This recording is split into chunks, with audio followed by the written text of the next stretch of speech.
The Singing Statesmen was formed by Morris D. Hayes upon his arrival at the University of Wisconsin-Eau Claire in 1966. At the time, women greatly outnumbered the men of the UW-Eau Claire Concert Choir, so Mr. Hayes' first task was to recruit more men to sing.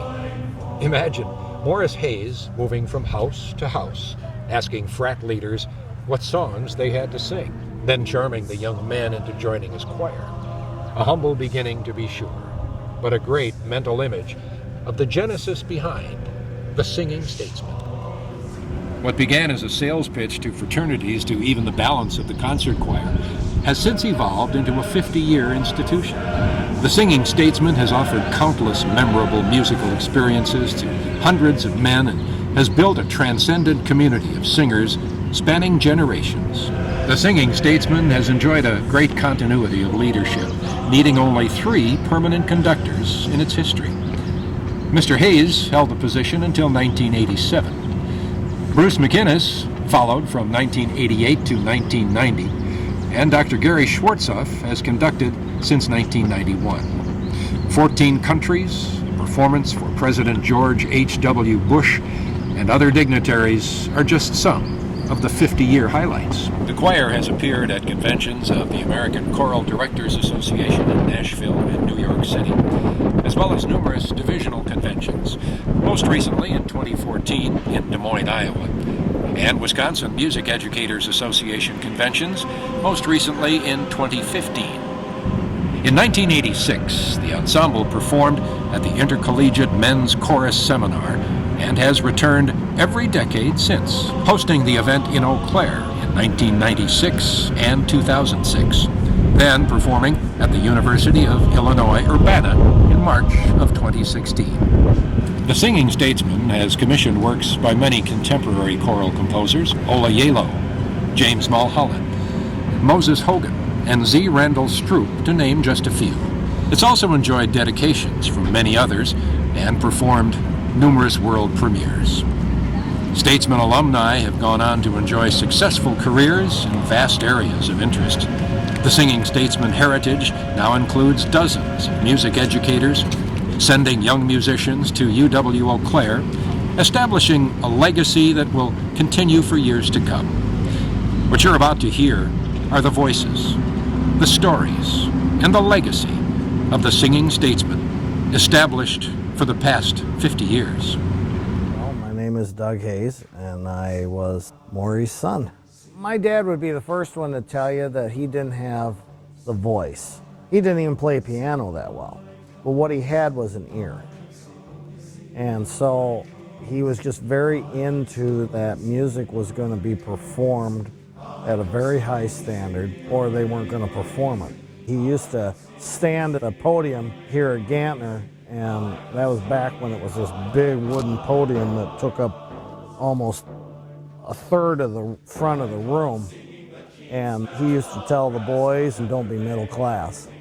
And what he meant by that was basically, don't just sing it to the best of your ability. And it was something that he inspired in me, inspired in a lot of his students, that you don't go into this to just sing it and get through the concert. If you're going to be in this group, you're here because you're going to be the best.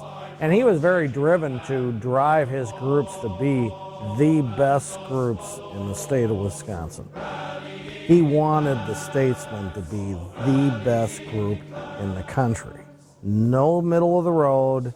I don't want second place. Second place was for losers. We're going to be first. We're going to be the best, period.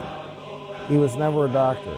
He wanted to teach. That was his passion. He wanted his groups to be as passionate about what they were doing as he was. I mean, he loved his concert choir, don't get me wrong, but it was kind of like a father-son relationship, or, father-daughter relationship sort of thing. It was almost like the Statesmen were his release every other day. Didn't matter how bad the day was, he would look forward to that group. When you ask former statesmen to recall their time in the group, you quickly see that no matter the era, the narrative is timeless. That's because the history of the organization can be best told through the great stories of its members. And while the mood and content of the stories vary, the tradition of storytelling has helped to tie 50 years of members together. And as years go on, more and more stories are told. Here are a few stories from some of the first Singing Statesmen. My name is Jim Rasmussen. I sang in the Statesmen 67 to 68, and Morris Hayes was our director. I remember the basics. I remember our rehearsal area was in Schofield Hall, next to the auditorium. Wood risers, wood desks. I'm sure it was used for other classes, along with being a practice room. The Statesmen rehearsals were more like a class than I have seen now. Not that they weren't fun, not that we didn't learn a lot, but just different. I don't think there was the togetherness because we were just starting. I like to tell the story of my brother was injured at work. He couldn't return to work, so he came to UW-Eau Claire. And at one point, he and his wife asked me to come to a Statesman concert. They knew I had been in the Statesman. And as we were walking from the parking lot to Haas, he said something about that the Statesman had been on tour in Europe. And I said, we went to Stanley. That's the first thing I remember. And walking through the guys' locker room to get into the gymnasium. And the gymnasium was one where all the sound echoed back at you very much. And that was the first thing I remember as far as going someplace. I think I have always liked the idea that the Statesmen are not made up of music majors or people who are a part of music, that the Statesmen have a big background, and that persons who are involved in the Statesmen realize that music can be a part of your life. My name is Paul Gilbertson, and I was in the Statesmen from 76 through 79 under the direction of Morris Hayes. The experiences that I had, I don't think any one of them stands out. I think the entire body of the 3 years that I was fortunate enough to be in Statesmen would be what I would consider the sum total of the whole thing. It just all added together and produced a memory that I'll never forget. I think that what I would remember most about Maury Hayes is he would always say, those are my kids, and those are the people that are performing. And he would always let us take the applause. And he was not afraid to share it. And just his genuineness. I mean, he was an expert on the male voice. He was known all throughout the country as an innovator in education and a leader. But he was also Maury. One of the things I remember, Maury liked to talk, and sometimes he would get started on something and he would go on and he'd forget that the guys were behind him ready for the last tune. So we arranged with the stage manager on our signal when he turned around and started talking, if we felt it was getting too long, to lower the front of the pit. And we just took Maury right out of the thing, and we went to the fight song and ran off the stage around the other side, and then we brought him up. And he was flustered, to say the least, but we had a great laugh, and he did too. I think I learned from Maury, and I think I learned from my experience, that not everybody has to be an A voice. A lot of what a choir's success can be is how much you're willing to put into it. So the fellas that I was with, maybe slightly over half were music majors, maybe a little more semester to semester, a little less, but you know, that we're all there because we shared a common love, and that was singing. We were a quality group. We weren't all professional singers. You know, that's just the way it was. The Statesmen have been the beneficiaries of impressive gifts in recent years. They help maintain the strong tradition of the ensemble. An example is the Noble Statesman Award, founded and provided by Bruce Larson.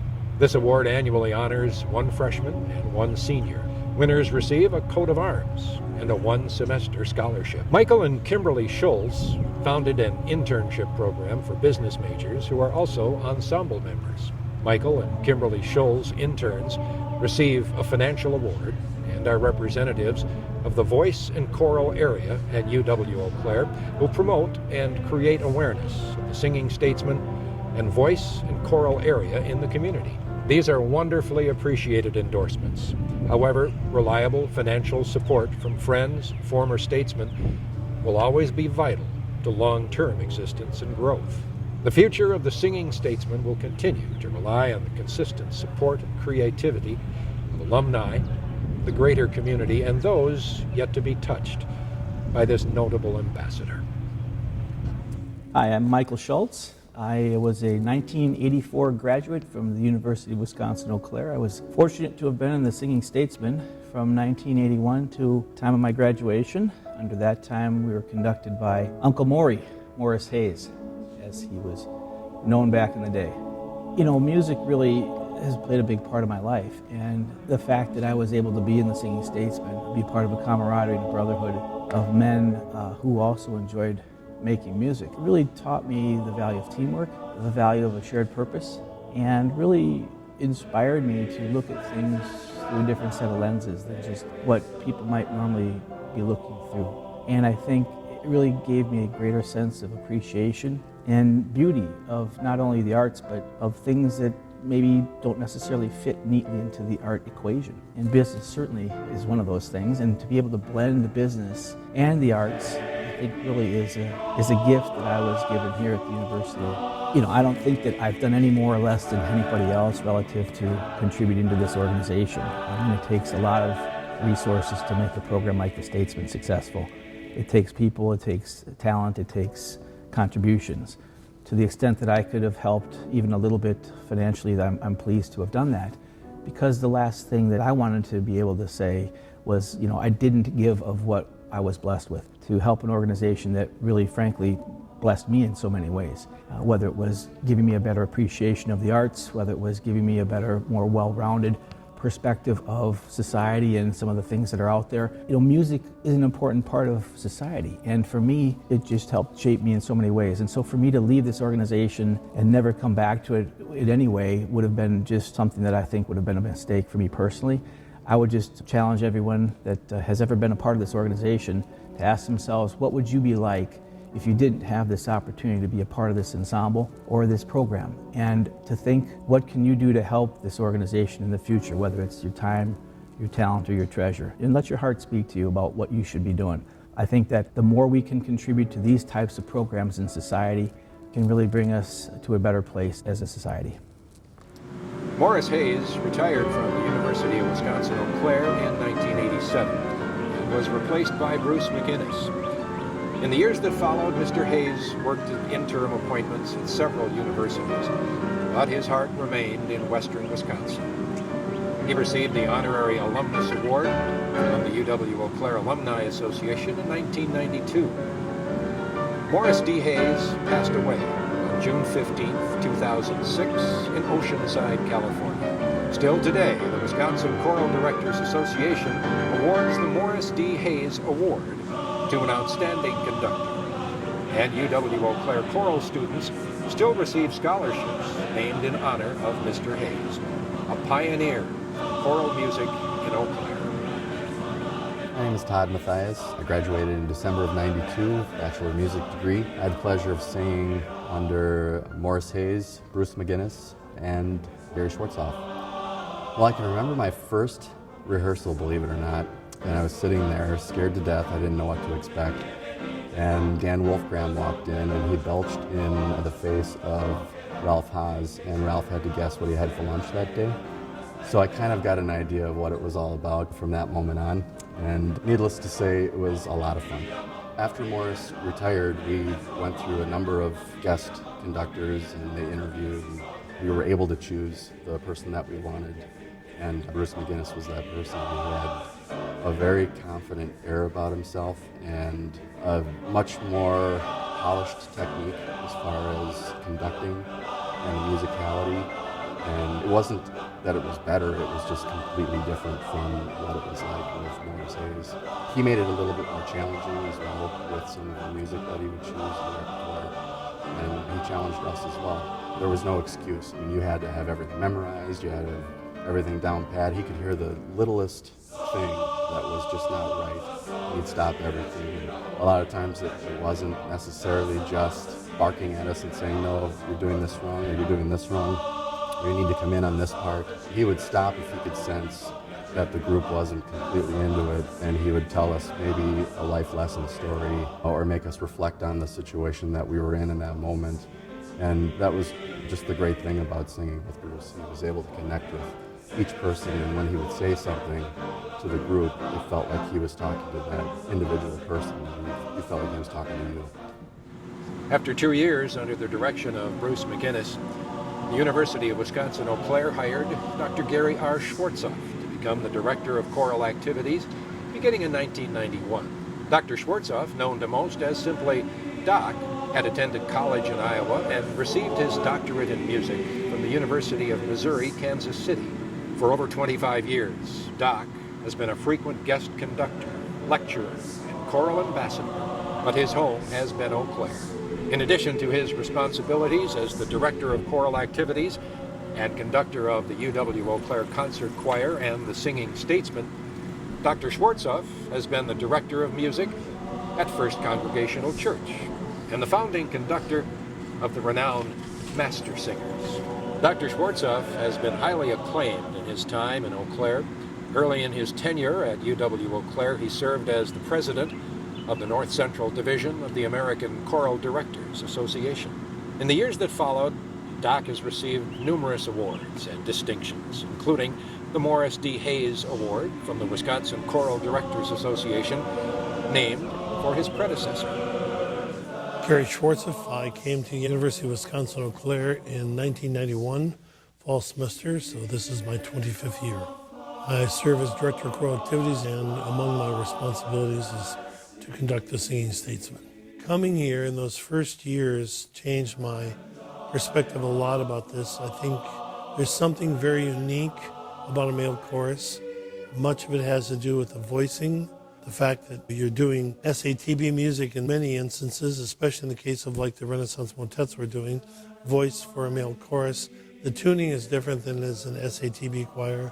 The camaraderie is different. My appreciation for our work is very high. I'm very proud of the work that we've done here with the chorus, the places we've been able to explore together as an ensemble, to go not just on tours abroad, but even the Midwest tours, which is where we spend so much of our time together. But performances with the Statesmen, as we've done here in the Midwest, the Milwaukee Art Museum in De Pere, the Abbey is two of the most unique places, I think, that we've sung, period. And they're right here in our own backyard. So certainly my sense of appreciation for this, the relationships that we've developed with members of the chorus over the years, most of them obviously I know best during my 25 years, which marks half the history of the chorus, but also the alumni who have come back to reunions over the years, and their experience, their comments about what their time here was like means a lot. The relationships that have gone on with students after they've left here remains probably a high point. The number of men that have stayed in contact with me since they were here at the university is very meaningful. You know, performances will mean something, but the fact that students have respected the experience enough to stay in touch with you, it's fulfilling to see their lives continue to grow and blossom as they have left here, and their wish to share that experience with me. My name is Matt Wanner, and I was in the Statesmen from 1994 to 1998 under the direction of Gary Schwartzhoff. When I see the Statesmen perform these days, it makes me feel 20 years old again. I mean, there's just an electricity that goes through you from when you see the guys take the stage in their very signature way to the first note. It's absolutely electric, and it just brings back all the memories. It makes you feel that age again. Sometimes you get to hear a song that you got to perform back then, and you can still remember every part. And suddenly you're remembering 200 different faces of guys that you knew and shared really special moments with. Being in the Singing Statesmen really put something in my blood. It put a drive for excellence in my blood, because every day when we were in rehearsal, everyone cared so much about what we were doing musically, and everyone wanted to reach the very highest possible performance. You know, I think when we do things repeatedly, they become habit. And being exposed to that sort of excellence and drive for excellence, I think when I became a choral director myself, I think it makes me want to drive for that with my own students. We set the bar very high and we never let it down. Dr. Schwartzhoff is one of the hardest working people that I know. His quote that I remember him saying, he always talked about if you don't know where you're going, chances are you're going to end up someplace else. And I think that speaks a lot to people who maybe aren't always living their lives with intent.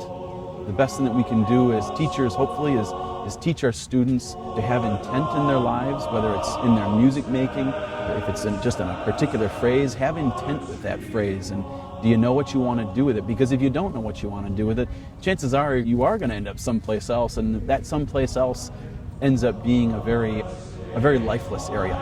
My name's Andy Brown. I was in the Statesmen from 1995 to 1999, and all 4 of my years were under the direction of Dr. Gary Schwartzhoff. You know, I'll never forget my early moments of Statesmen. I was lucky I came from a high school choir where the choir director was part of Statesmen for a number of years, and he always talked about going to Eau Claire and singing with the Statesmen, and we'd sing pieces of music and he'd play us the Statesmen singing it. And then my junior year of high school, the Statesmen came and performed, and I remember going home that night and telling my mom, I'm going to Eau Claire because I want to be part of that group. That dream became true, and I came and auditioned for Doc and became part of the Statesmen.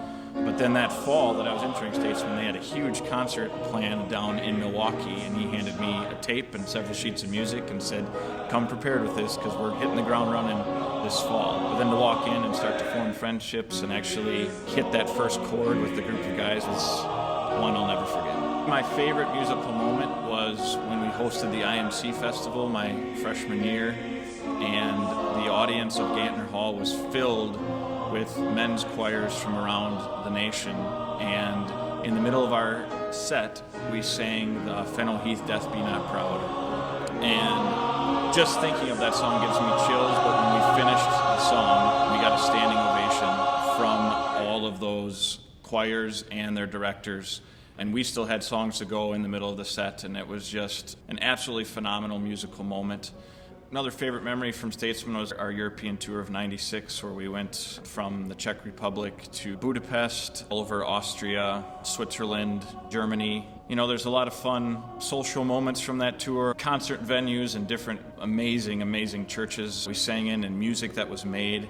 But probably the most memorable moment for me is when we visited a children's concentration camp in the Czech Republic. Throughout that year, we had been working on a piece called Prayer of the Children, and to stand at a place where innocent children were executed and to perform that piece, I'm not sure there was a dry eye, and I know not all the guys could finish the piece at the end. Just puts a lump in your throat still today to think back that many years and what a special moment that was. My name is Jay Olstead. I was a Singing Statesman from 1997 to 2000. And Dr. Gary Schwartzhoff was my director. I am an investigative reporter at KARE 11, the NBC affiliate, in Minneapolis, Minnesota. When I was a kid, I was very shy. I always wanted to be in broadcasting, I always wanted to be a journalist, but I was incredibly shy. I didn't tell a whole lot of people. That is until I started getting involved in music. In high school, I decided to get into choir, and that changed my life. From choir to plays to show choir, I realized, man, I can do this. I can be in front of people and be okay, and they actually enjoy it. And then from there, that's what drew me to concert choir and Singing Statesmen, and then Singing Statesmen and cabaret. Those were some of the funnest moments of my college career, was cabaret. That just continued to give me confidence to be in front of hundreds of people, to travel around the country, the state, and with concert choir, the world. To do this, I mean, that told me that, yeah, I can get in front of people. And that was a seminal moment for my life. And it really drove me into becoming a better journalist, as crazy as that may sound, but someone who can get in front of people and actually tell a story. Because in a way, that's what Statesmen was. Musically, we've told stories. There were people who sat in your chairs long before you, and there will be people who sit in your chairs long after you leave. And to not only accept that, but embrace it and celebrate it, and know that you are just holding that spot for a few years, and someone else will come into that spot. And so what you do matters. It matters not only just to this community, to this university, but to this state. And we are just placeholders. And it was a humbling experience to be a part of it. And so I think if you just, current statesmen, realize that what you've got here is pretty darn special, and to embrace it, celebrate it, and realize that it's not always going to be there. But at the same time, as they always say, once a statesman, always a statesman. No one ever can take that away from you. The musical traditions of Singing Statesmen evolved significantly in 1985 when the tradition of male choral music expanded from one large choir to a choir with an a cappella offshoot. At first, it was just 6 men who got together to perform for a university talent show. The artist, Billy Joel. The song, The Longest Time. The performers, 6 guys from the Singing Statesmen who looked to their Billy Joel album title to choose a name for their a cappella group that would stand for over 30 years. The Innocent Men. My name is Paul Nickstad. I was in Statesmen from 2001 to 2006 under the direction of Dr. Gary Schwartzhoff. My highlights throughout Statesmen: joining the Innocent Men in 2003, and becoming an Innocent Men was a pretty interesting part of Statesmen, and I felt like there was this really cool outlet for singing kind of fun music, and also sort of combine that with the other experience of singing classic music and classic pieces and Gregorian chants and polyphonic 4-part men's harmony or 8-part. Obviously a different experience. The most important piece to me with Statesmen is friendship. I remember pieces of Statesmen pretty vividly. There are bits and pieces that are just ingrained into my head. But when I recall on Statesmen, when I think about Statesmen, I really think of all the friendships that I've had in the last 10 years since I left. And the group of friends that I get together with on occasion and spend time hanging out at a brewery and having a couple beers, or brewing beer in our backyard and hanging out with other Statesmen's children and getting to see them grow up.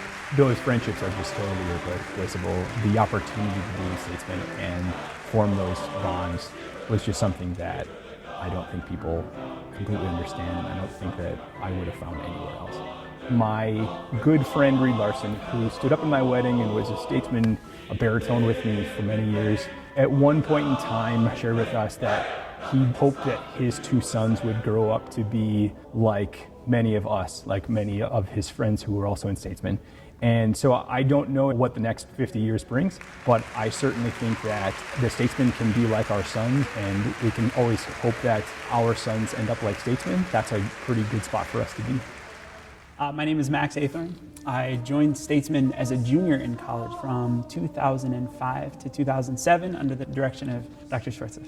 My memory of Statesmen as a whole has a lot more to do with how I know it has shaped me as a person, and the ways in which our time together really let us practice being good people, both in the way that we interacted with each other and in the way that we interacted with our conductor, the way that he expected a lot from us, the way that we were able to expect a lot from each other. I mean, a choir really lets you simulate these life challenges and the cycles and the good times and the bad times and the funny stuff and the emotional stuff. It really can all live in a really short amount of time in one room, in one rehearsal space. And so I think that that is how I think about Statesmen. My memory of the time is much more of an impression of the feeling. I think another great memory of my time in Statesmen was the 2006 IMC weekend, which was in Eau Claire. And so because it was in Eau Claire, I don't think that we completely understood the magnitude of what the event was. You know, Cantus was here and the U.S. Army Male Chorus was here. And we felt such a deep connection to being proud hosts. And that was certainly just in the sort of hospitality way, but it was also in the musical way. We wanted to be the stars of the show, knowing that Cantus was here and the U.S. Army Male Chorus was here too. And I remember the banding together of the choir during that weekend being very much about that, about an almost athletic challenge, that there were these other great groups here, but that we wanted to rise above and we wanted to be the best. And, you know, for a non-athlete, like, that's probably the best I'm going to do. I think that that is one of my deepest memories of Statesmen. My name's Evan Lloyd. I sang in Statesmen from 2005 until 2009, and Dr. Gary Schwartzhoff was my director. In terms of my first rehearsal, I remember like it was yesterday, walking in to Haas before my first Statesman rehearsal ever. Reed Larson had been my orientation assistant that summer, so he already knew about the Statesman connection. You know, I saw a group of the former Statesmen in the lobby, hanging out, joking around, having a great time. People I recognized from seeing when I was in high school at the concert when they toured. And Reed saw me across the way, just kind of sitting by myself, and he said, "Evan, you're in Statesman, right?" I said, "Yep." He says, "Come on over here." And immediately, like that, I was in. You know, it's as if people trust Doc so much as being sort of the gatekeeper into the ensemble that they know if Doc lets them in, they're a Statesman, they're a brother for life. And I really felt that. I never felt like I had to prove myself. I could be who I was. And it was pretty special. My very first semester in the group was when we toured to Rio de Janeiro. And in hindsight, I still didn't fully appreciate what I was in. So I peaked really early. During my freshman year, we went to Rio. The very next semester, we hosted IMC, International Men's Chorus Festival, here in Eau Claire. It was just fantastic. I remember from Rio specifically a moment where we were singing in the oldest church in Rio. It was overlooking the Atlantic Ocean. The doors were open, the sun was setting, and we hit, you know, that chord in the Bibel Ave Maria. It was just something that will always stick with me, just the perfect setting when I knew that this wasn't just a choir, this wasn't just a college choir, this wasn't just a good college choir. This was something that is changing my life right now, you know, with people who I'm always going to remember. It's all those moments that really galvanize your experience. And frankly, I mean, of course, everyone loves and remembers the socializing, but in my opinion and in my experience, any choir can be amazingly good. Any bunch of college guys can party. It's very few that can do the combination, and that's kind of what I learned and took from Doc. It's that unique combination of pride and sensitivity. Those two things aren't mutually exclusive. You can be both. And I feel like the Statesmen really got a lot of experiences where they got to live that and they got to see that and they got to prove that we're a different brand of guy in an extremely humble way. We get to serve people no matter what we do, be it music or anything else, with that pride and sensitivity because we had those two worlds that came together so well. Without a doubt, the Singing Statesmen has had 5 decades of impact on the university and surrounding community. But the unseen and uncelebrated impact of its generations of alumni goes beyond lingering memories of vocal warm-ups, classic repertoire, and performance experiences. This is a brotherhood that's been forged through music but sustained in 50 years of incredible stories. So who are the Statesmen to you? A singing statesman is any man who really has an appreciation for music and who really cherishes the heartfelt way in which music can change someone's lives. When I think of UWEC, I think of the Singing Statesmen. I think the Singing Statesmen are a group of men from diverse backgrounds that all had one common bond, and that is love for music and the power that can come from that love. I think the Singing Statesmen are an institution, specifically in Eau Claire and to UWEC, but I think they're ambassadors of music. It's a bigger scale than I think even the guys who are in it recognize. But I want to say that the Singing Statesmen are the truest fraternity you will ever be a part of. And I say that not diminishing the music or what it is you accomplish when you're in it, because it is that time when you're in it that galvanizes your friendships and your relationships for the rest of your life. The Singing Statesmen truly are your support system for the rest of your life, and I mean that wholeheartedly. To me, the Singing Statesmen is a group of brothers that comes together with a common love of music and wants to work together to collaborate on different things, from the music they make to involvements they have in the community at a local, state, and even international level. The Statesmen are a unique group who provide not only music, but provide an example for the rest of the university of how much success you can have if, again, you work at it. We live in a society where most things are here today, gone tomorrow. We're sort of a disposable society.